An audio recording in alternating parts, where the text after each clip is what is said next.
నాకు ఆకలి అవుతున్నదా లేదనేటువంటిది నాకు తెలుస్తుంది కానీ మరొకరికి తెలియదు.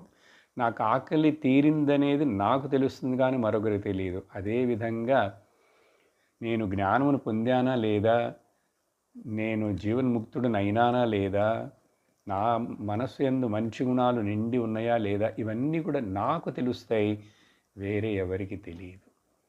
గురువుకు కూడా తెలియదు. కానీ శాస్త్రము, గురువులు ఇట్లా కొన్ని ఇండికేషన్స్ లాగా ఇది జ్ఞానస్థితి, జ్ఞాని అంటే ఈ విధమైన అంతరంగ భావనలో ఉంటాడు. బయట కొన్ని చిన్న చిన్నవి ఏవో కనపడచ్చు, అతడు శాంతంగా ఉన్నాడు, ఎప్పుడు తిట్టడు, కోపించుకోడు, ఆత్రపడడు, టెన్షన్ అవ్వడనేవి కొన్ని బయట తెలుస్తాయి. అందుచేత మాత్రం మనం జ్ఞానం ఉన్నదని చెప్పడానికి వీలు లేదు. అవి కొన్ని సిమ్టమ్సే. అట్లా